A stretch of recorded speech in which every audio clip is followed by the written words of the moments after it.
Professor Richard Heydarian is an academic, opinion columnist, and media pundit, as well as policy advisor, focusing on the Asia-Pacific region. His latest book is Asia's New Battlefield, US, China, and the Struggle for Western Pacific.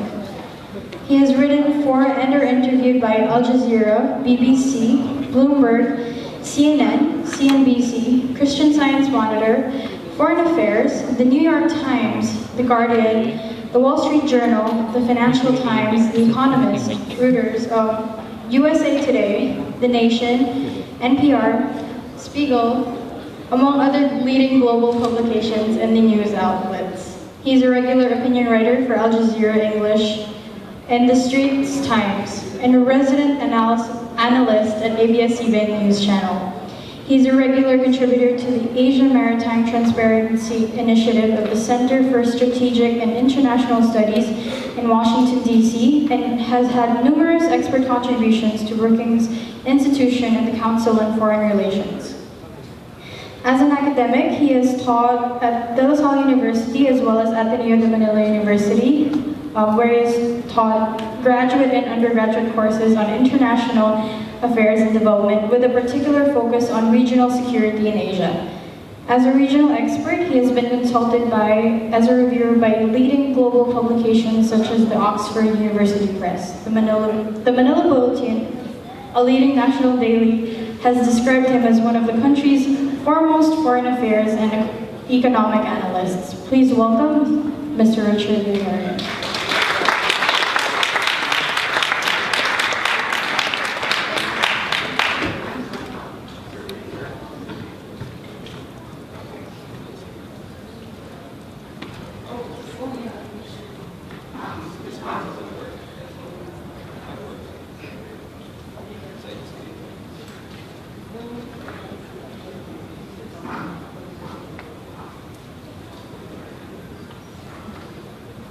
All right, good afternoon, everyone.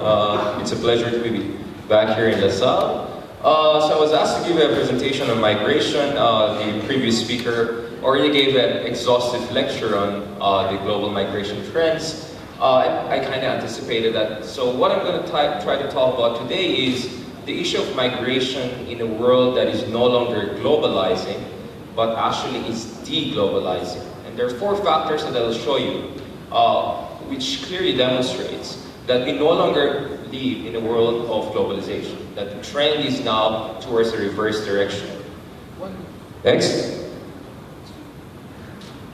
Next. Okay. So outline first, I'll talk about the decline of global trade. This is a very important fact that everyone tends to miss. Everyone thinks that every single year global trade has been increasing, that countries have been exchanging goods and commodities more and more every single year.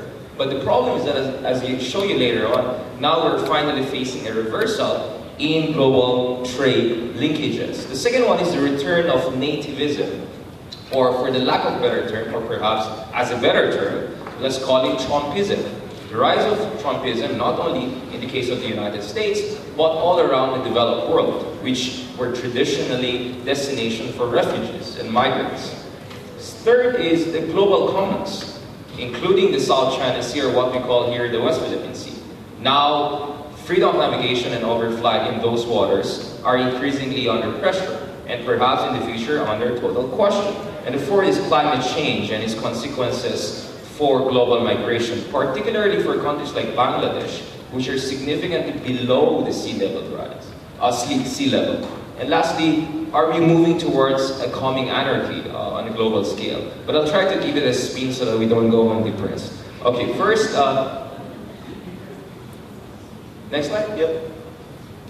Okay, when we talk about migration, there are 4 factors that underpin it. There's 1 F and 3 O's. I'm not swearing, it's not PI or anything like that. The F is free trade, reduction of tariffs and non-tariff barriers. So what is tariff? These are the taxes that you impose on commodities that you import from other countries, right? Some countries remove tariffs, but they impose non-tariff barriers. What are non-tariff barriers? For instance, Filipinos have a problem exporting mangoes and bananas to certain countries like Japan. What does Japan do? Japan doesn't put more taxes. Japan says, oh, your mangoes are not clean enough. I don't like its packaging. Therefore, they impose non-tariff barriers. So those two factors are very important in making sure that we have free movement of commodities across countries. And as we know, free trade is also important for migration, right? Countries that are open to trade tend to be also open to migration, to skill movement, to labor mobility. Second is open borders, reduction of restrictions on immigration and immigration. Why on emigration, right? Emigration means you get out of the country, right? If you're a member of a country, you're a citizen in a country like North Korea, you cannot just get out. You have to have a special permit. In fact, most of the time, if you get out of North Korea without the permission of the state, your whole family will be sent to a certain camp, a gulag, right? That's a terrible thing that happens in North Korea if you exit the country without permission. And of course, immigration.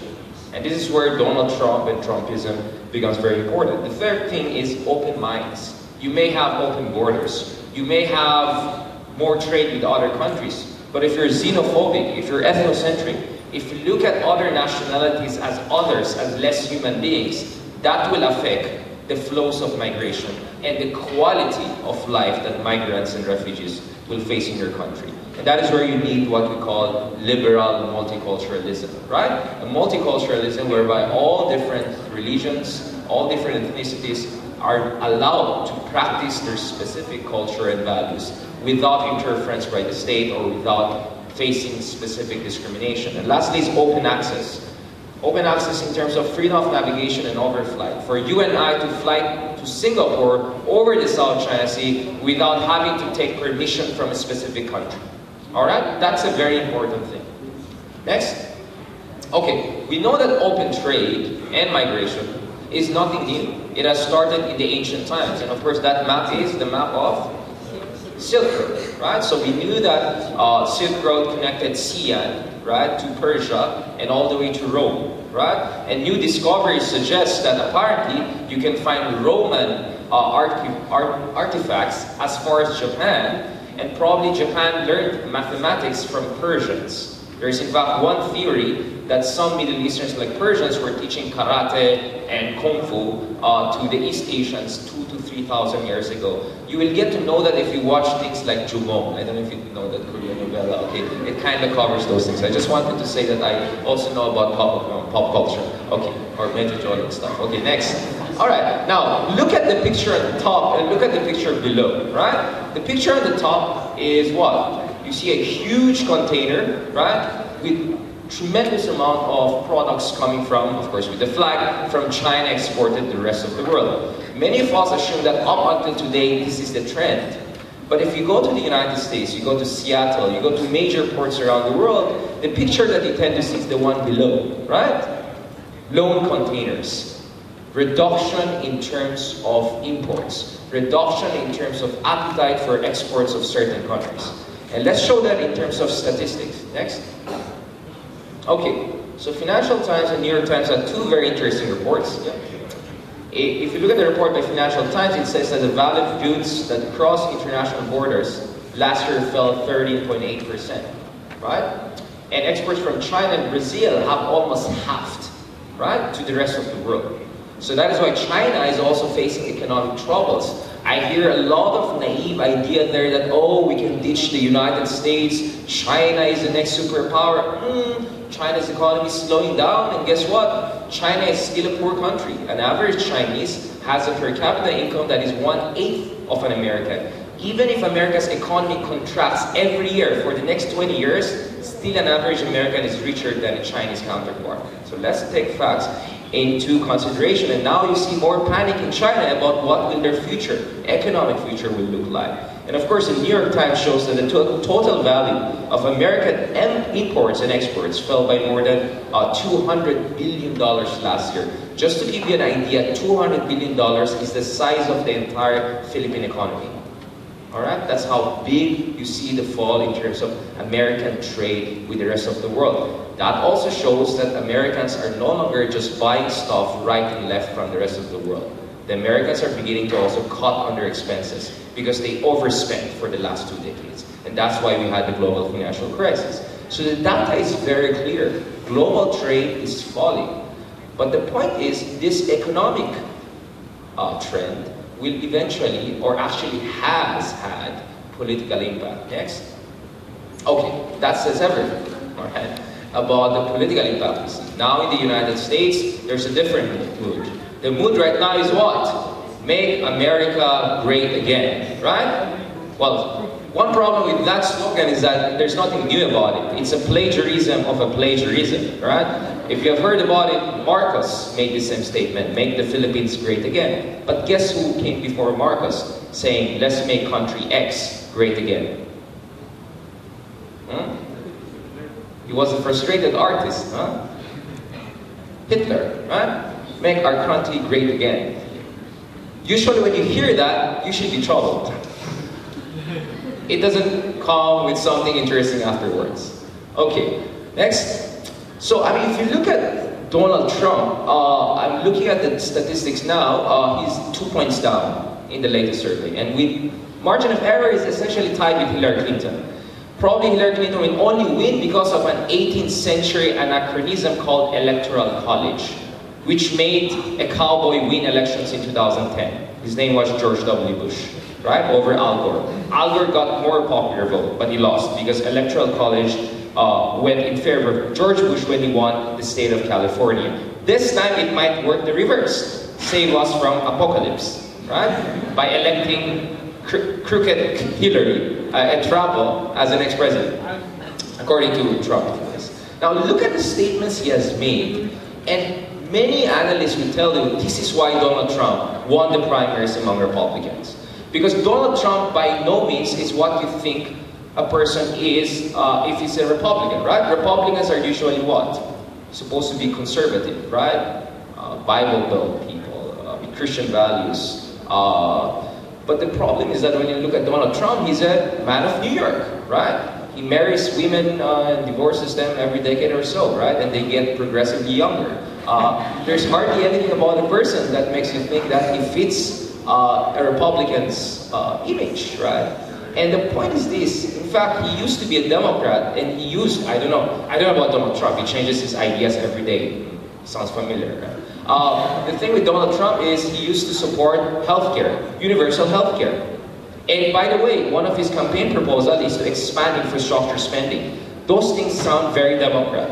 More government spending, more healthcare and welfare. So he doesn't fit what you think as a Republican. But how did he win the primaries? Aside from the fact that he has a glamour of his name, although he doesn't own most of the buildings that are named Trump, and we don't really know how much money he has or whether he owes money, is prejudice. He noticed that most Republicans are actually poor Americans who don't give a heck about free trade and lower taxes, right? They're angry about one thing: losing jobs to the Chinese, to the Indians, to the Filipinos, right? And Donald Trump tapped into that frustration. And look at his statements. His numbers jump up immediately when he made that statement about Mexicans as... Okay, can you go front? Whatever. Okay, Donald Trump is... Okay. Okay, about Mexicans. He said they're rapists, right? They're sending rapists across the border. And then he said, maybe some of them are good people. And he got away with it, and by the way, his numbers shut up. And then later on he said, of course, you see, you know a person is arrogant when they refer to themselves in third person, right? Donald J. Trump is calling for a total and complete shutdown of Muslims entering the United States. Wow, right? Wow. That's Hitler level in terms of categorical discrimination of a specific creed. And this is not one race. Muslims could be white, blonde, they could be brown, they could be black, they could be European, they could be Asian, they could be African, right? It's a big problem. Okay. And yet these numbers went up, actually. Next. And the problem is this is not the US. You can say, oh, Americans, come on. America's parating naman sabog yan.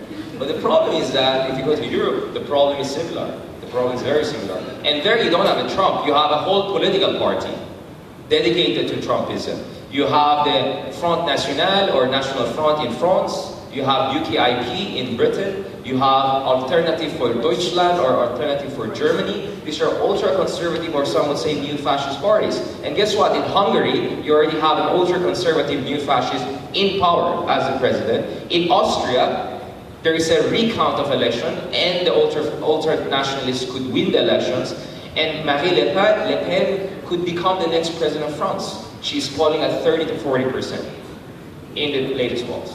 That's a lot. Your president today got 39% of the votes. Okay, next. Now the problem is that even the centrist politicians, if you look at statements by François Hollande, by David Cameron, by Angela Merkel, they're also beginning to move to the right because they're under pressure by populism. Because the populists are mobilizing people, so if you want to win votes, you have to also appeal to them. So people in the center are also moving to the right. So even if the Trumps of this world don't win elections, they can still affect the politics of the country.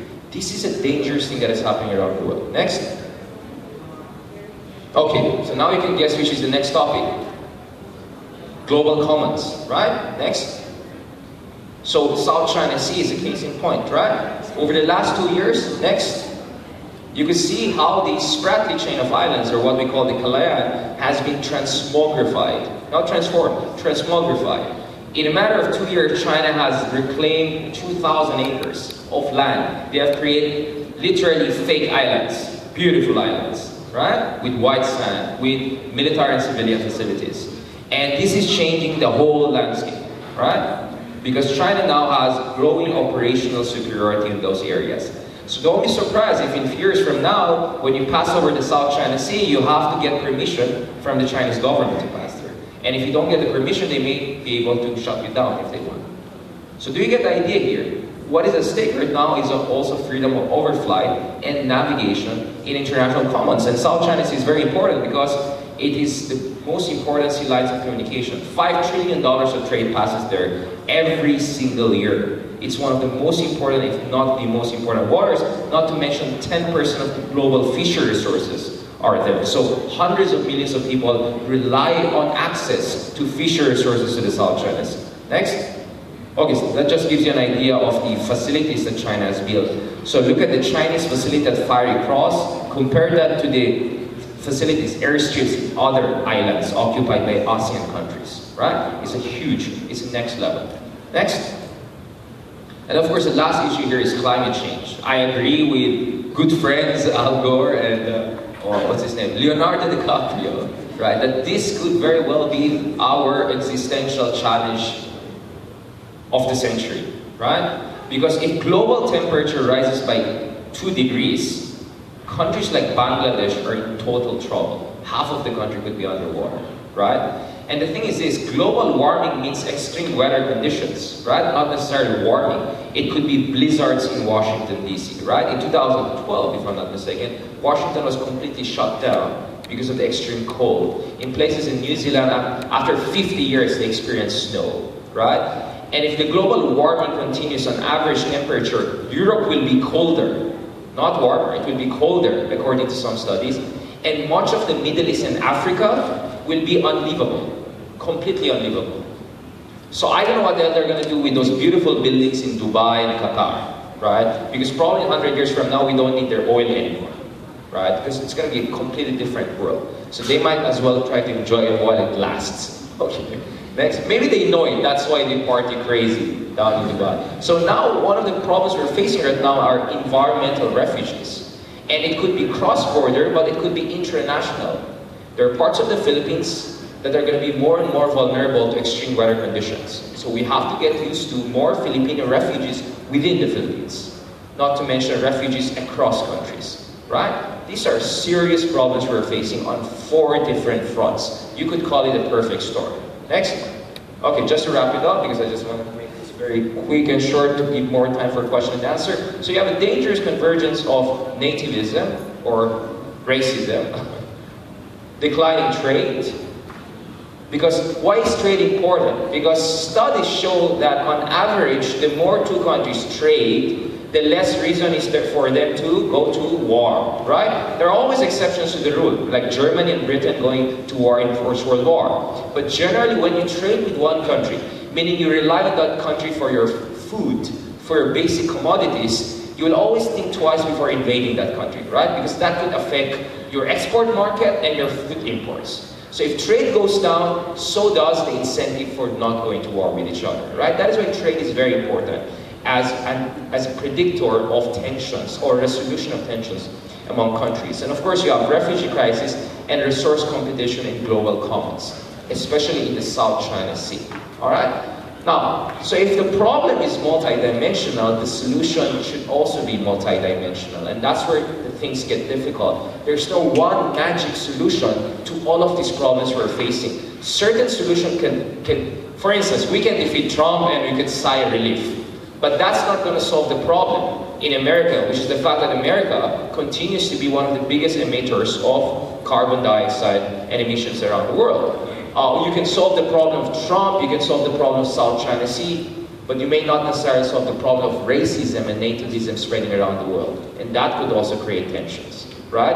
And the problem with racism and nativism is that if, for instance, some Chinese are attacking America, you can expect Americans being attacking China. And that could escalate out of control, especially when those videos go viral on their Facebook and Twitter. We live in a world whereby things can go viral very rapidly, and the response of people is also very viral, without much contemplation. So we're facing a perfect storm here, and that is why we need the right leadership. Not in one country, not in two countries, but in all relevant countries. In fact, in any country, if we're going to deal with these specific problems. So what is at stake here is not only the international order, meaning globalization, freedom of movement of labor and capital and goods, but the very survival of humanity. Or just to be a little bit melodramatic. Okay, so, no, but it's true. So I look forward to your question and answer. Thank you very much for giving me your time. Thank you all. So if you have questions for Mr. Richard Heydarian, please come to the microphone here in the center. Yeah, feel free to ask about anything. Trump, elections. I'm going to US by Monday, so you know, I'm watching very carefully what's happening. Hi. Sir, to what extent should we incorporate political variables into our business solutions? Given that aid agencies like Hult and like the UN, humanitarian agencies in general, they try really hard to depoliticize these humanitarian crises. So should we try to be politically neutral, or depoliticize our solutions, or is that not a good idea? Okay, I don't have all the time in the world to explain it. May I answer? Can we get more questions, and then I'll try to answer also based on values. Are there any questions on South China Sea, on Donald Trump? Those are a lot of interesting topics you can ask questions about. You can ask about our own country or anything like that. Okay, if there's some question, let me answer that. Oh, okay, is there? Okay, let me answer that question first. Well, the thing is this: in academia, in universities, we always make a distinction between economics and political science, right? I mean, this divide started 100 years ago, thanks to the London School of Economics and political science, right? But in reality, I mean, if you do market research, if you advise investors, as I do, right, the two are inseparable. There's no way for you to understand market trends in a country if you do not understand the underlying political conditions in the country. No less than Ruchir Sharma, who is handling $900 billion in hedge funds for Morgan Stanley, has written two interesting books. One is Breakout Nations, and the latest one is Rise and Fall of Nations, that show that business cannot be separated from politics. And in certain times, politics is even more important business, right? If you're a country like, if a country you're like Indonesia, it's not because Philippines, we might get controversial, I don't want to go there, or get harassed on Twitter or something like that. The thing is this: if you're a country like Indonesia, emerging market, right? You're rising, you're on a breakout, right? And then suddenly you have protests like yesterday, right? 150,000 people came out, right? Because they want the Jakarta governor to go down. The problem is the Jakarta governor has been accused of insulting Islam, and guess what? The governor is a Chinese, ethnic Chinese, and Christian. So the moment he used the word Quran or something, he was accused. And the next thing you know, you have riots in Indonesia. Now, if I'm an investor, right, I will say Indonesia, Ghana, Philippines, India, all of them are equally attractive, right? But if I say Indonesia is more politically unstable, I'll shift my money easily to country B or country C, right? So this is a very competitive world, so business trends cannot be separated from that. The other thing is this: politics, especially policy, is also important. Because, for instance, 6 years ago under the Aquino administration, we had certain macroeconomic policies that allowed us to achieve 6% growth rate. You cannot repeat the same policies, because the Philippines has changed as a country. We have different needs, therefore we need to have new policy tools to deal with those needs. So the policy of Aquino Arroyo administration should be modified if the Philippines is going to move to the next stage of economic development. Otherwise, you'll be a victim of what economists call middle income trap, right? Middle income trap is what? You find a magic policy tool kit, right? You apply it to country X, you go from poor to middle class. Vietnam has experienced that very rapidly. China has experienced that very rapidly. But as I showed you, China is now slowing down. Vietnam will soon also slow down, right? How do you move to the next stage? You cannot do exactly the same policies you did in the past, right? China has to change its strategy. You cannot just keep on exporting. You cannot just do sweatshops. You cannot just destroy your environment to create cheaper products. You have to change. That is why politics, or specifically policy making and policy innovation, is very important for long-term economic development of countries. The most successful countries in the world, according to Rashir Sharma, is, guess what country? In terms of sustaining high growth rates over 5 decades. The gold medal goes to South Korea. South Korea is the most amazing story of capitalist expansion on a sustained level of economic growth for 5 decades. The silver medal goes to Taiwan, right? Because these two countries are no longer middle class. They went from poor in 1960s. In 1960s, we were richer than Korea in per capita terms. They went to high-income country in less than 2 generations. And this is where culture is total BS, right? Because if culture explains Korea's success, why was Korea poorer than us in 1960s? Why was Korea poorer than us in 1920s? Why was Korea poorer than us in 18th and 17th and 16th century, right? The explanation is policy.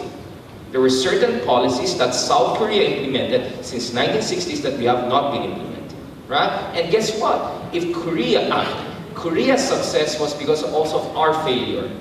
If we were smart enough and we made our Hyundais and we made our Hanjins earlier than Koreans, the Koreans would not have been such a success. So success of Singapore is because of the failures of Malaysia and Indonesia not to build strong port facilities. Success of South Korea is because of the failures of neighboring countries like the Philippines and Indonesia not to build export-oriented industrialization. Do you get my point? That is why policy is important, not only with respect to your current stage of economic development, but also with respect to how you compete and out-compete your competitors, right? And this is why you need leaders who understand the world. Okay, I'll stop there. Okay. We have 2 questions here on this side. We'll tell the questions first. Sir, so since today is one of the most challenges in the world is global warming, and I just want to ask, how would you convince the government to invest in sustainable resources, just like, for example, the one you invented, the electric-powered cars, and the most recent in the 2000 decades, I guess, a Filipino inventor invented a car which is powered by water. So how would you convince the government to invest in these inventions in order to alleviate the global warming? Since today, in my opinion, I find it the government lacks initiatives, since there's little public response on the global warming, specifically the potential risk of extinction of the Great Barrier Reef in Australia. All right. Okay. Yeah. Sure. Okay. Of course, I cannot give you a long answer, and I don't claim to be a climate scientist. But in varying capacities, I have to deal with these issues from a policy standpoint. Now, the first thing for your leaders, you have to have leaders who understand renewable energy, right? You had a previous president who had a very interesting point, like, so what happens when there's no sunlight? Or what happens when there's no wind? There's something called battery. You get all the energy while the sun is strong and the wind is strong, and then you can transfer it to somewhere else. That's what Denmark and Germany have been doing, right? And then of course you have another leader who's saying, why should we sign up to the Paris Agreement, right? Oh my God, because it's the white people who are responsible for everything. In the Paris Agreement, it's very clear. There's something called common and differentiated responsibility. A country like the Philippines is not expected to make as much sacrifice in carbon emission as a country like Germany. They have a policy called Energiewende, right, or energy transformation. This is very important because if you knew, Germany is the biggest exporting country in per capita terms. China is the biggest because they're just 1 billion people. Germany is 70 million, but they're among the biggest exporter in the world. So if you divide Germany's export value by population, they're the biggest exporter. And they're the engine of European economy, right? Guess what? Germany is moving towards 100% renewables. What does it show? It shows that you can be industrial powerhouse and yet you can be renewable. So this argument that, oh, we are industrializing, therefore we cannot afford renewables, contradicts the reality in Germany, contradicts the reality in Denmark, a lot of industrialized countries, right? The other thing you have to keep in mind is that you need government investments initially. That is why today China is the biggest supplier of solar panels, no longer Germany. Because China has been subsidizing massive production. So thanks to China, solar panel prices on average are collapsing. Because if government does not invest in startup companies, there's not enough market. Because a lot of these technologies are too expensive to be marketable. And they don't meet the economies of scale criteria. To meet that, you need initial government investments. And that's what China has been doing very successfully. Germany used to be doing. So these are the important things you have to keep in mind. So, and the other thing is this. I talked to German parliamentarians and experts, and they told me, because this is another argument. Oh, so you Europeans, you destroyed Earth, and now you're going renewable, right? And want to deprive us of the shortcut solution. The answer that they gave me is this. You don't have to commit the sins that we have committed, right? And you can learn from our successes recently, right? Those are the things that we can do today. Although, of course, I'll be a little bit controversial. I'll say that I kind of support China's strategy of a little bit pirating technology of other countries. Because one of the problems is that the prices of a lot of technology is high because of the very strict property patent rights. Now, but the issue here is human survival. Because if you don't bring down carbon emissions, we're going to be in trouble. But at the end of the day, it doesn't matter what you in the Philippines do, what I in Europe do, or you in Africa do, it goes down to the big two. If the United States and China do not sort it out, it will be the end of the world, as we know. The same way that during Cold War, if Soviet Union and US did not sign the SALT agreements, what was the SALT? You don't nuclear the hell out of me and I don't nuclear the hell out of you, humanity survived, right? We are facing another Cuban Missile Crisis, but this time it's our mother nature, right? Although, just to tease your brain a little bit, I heard from some crazy scientists that our mother nature is so used to pollution that if we bring down pollution, she might go crazy.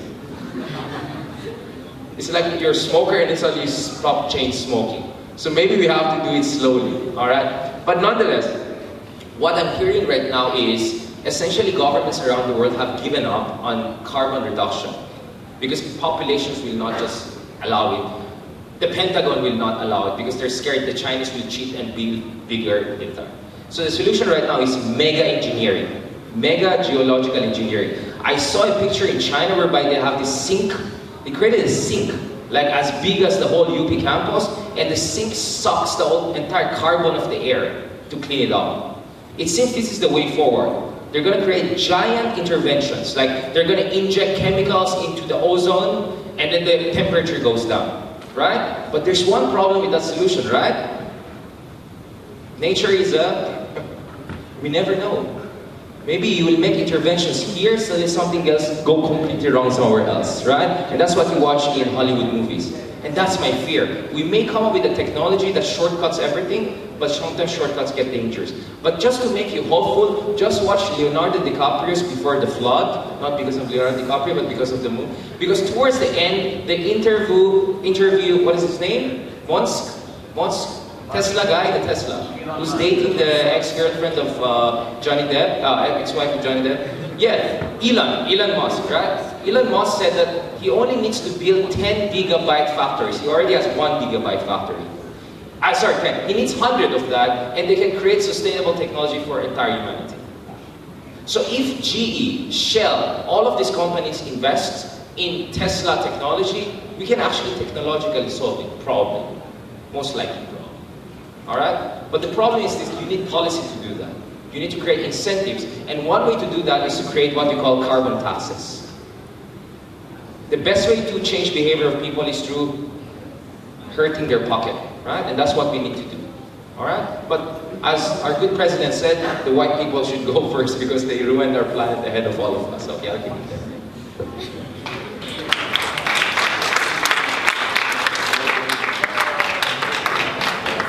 Okay, yeah, sure. Hello. Good afternoon. Actually, my question is related to South China Sea since you brought up that topic. So, this one is more timely because recently with the third administration, the Chinese fishermen were allowed to go to South China Sea to the borders, but then this is related to traditional fishing rights. So I thought before like traditional fishing rights meaning it has a positive connotation, but then I just found out that when you say traditional fishing rights, it means that parang it's like you've given the acknowledgement to China that they have the power over the territory. So I would like to ask if do you think that it's a strategy of the administration to regarding that matter na parang let's just allow first the fishermen, then let's just talk about the sovereignty after. Okay, let me see how I can tweak that to migration, but okay. Okay, of course, because if you don't solve it, people go hungry in Pangasinan, they have to go somewhere. So now there's a spin to it. Well, of course, I mean, you can just YouTube my name or just Google it. You see my explanations of Scarborough more detailed, but I'll just give you a teaser. First of all, the arbitration award that came out last July made it clear that the resources within Scarborough Shoal do not belong to one country. Because the Scarborough Shoal is a traditional fishing ground for multiple countries. China, Philippines, Taiwan, Vietnam, for instance. So that means China has no right to block country X, country Y, and country Z from entering the area. So what China is doing there is completely illegal. But that also doesn't mean that the fish and the resources in the Scarborough Shoal are solely ours too, right? That is why it's not a clear win for us. Nonetheless, it's a clear defeat for China, at least in legal terms. So if our president negotiates a joint fisheries agreement in the Scarborough Shoal that is perfectly in consonance with the arbitration award, right? And that means that China is also going to comply with the arbitration award. Now, so far, I have not seen any indication that we have actually negotiated a formal agreement. What I suspect is happening here is a provisional arrangement, whereby China allows Filipino fishermen to go in, bring their catches home, go on the front page of Inquirer so that China looks better. And our president also looks successful. But is this a one-time, big-time thing, or will our fishermen have unimpeded access over the long run? That remains to be seen. And the second issue is, we need a formal agreement, because if you don't have a formal agreement, then China can renege on any promise of giving us access every single day. Then there's another problem. International law says one thing, but our constitution says another thing. If you look at Article 2, Section 7, National Economy and Patrimony provision of our constitution, it says it very clearly. Our exclusive economic zone, the KIG Islands, are ours. They are our sovereignty. Right? It treats those as our national territory. So if President Duterte wants to formally negotiate a joint fishery agreement with Xi Jinping and other countries, he has to amend our constitution. So we might need constitutional amendments down the road to make sure that our national laws are consistent with the arbitration award and therefore the United Nations Convention of the Sea. But the problem is this: why should we adjust our law to international law when China doesn't want to do that? Right? Do you get my point? That is a formal agreement is a very difficult thing, not to mention, as Justice Carpio warned, a president could be impeached on grounds of treason if you get this wrong. It's a very, very sensitive issue. And you know what's my bigger problem? Let's say in a magical, ideal world, we solve the problem of Scarborough Shoal, we have a joint fishery agreement, we amend our constitution. The problem is that the rest of our exclusive economic zone is claimed by China too, including the Reed Bank, where the oil and gas of the future of Philippines is there. But the Chinese have not given us any indication that they will stop harassing our energy exploration activity. So even if you solve the problem of Scarborough Shoal, it's just a drop in the ocean. Because the rest of our EEZ, according to international law, is ours. We have no overlapping EEZ with China. But China doesn't want to cede rights in those areas. And all kudos to our president for taking home $24 billion, pledges, quote unquote. But did you know that China, because of its reclamation activity, has inflicted $177 billion of damages to our coral reefs and fisher resources in our EEZ? China owes us big, and we can sue them again if we want to. So we have to leverage international law if it's necessary. But in the meantime, I support President Duterte's engagement policy. Because as they say, keep your enemies close, keep your friends close, keep your enemies closer, and then eliminate their spies. That's what I added, okay? There's an addendum to that, right? I support this engagement policy, but I will need to see more evidence before saying it's a success. But all I can say is that the previous strategy of Aquino, which was confrontation, was not also much of a success anyway. So probably we needed to have some tactical recalibration. All right, does that answer your question? Okay. All right, that must be it. Thank you. Thank you very much, Mr. Richard Heydarian. May we now have this Asian Pascual present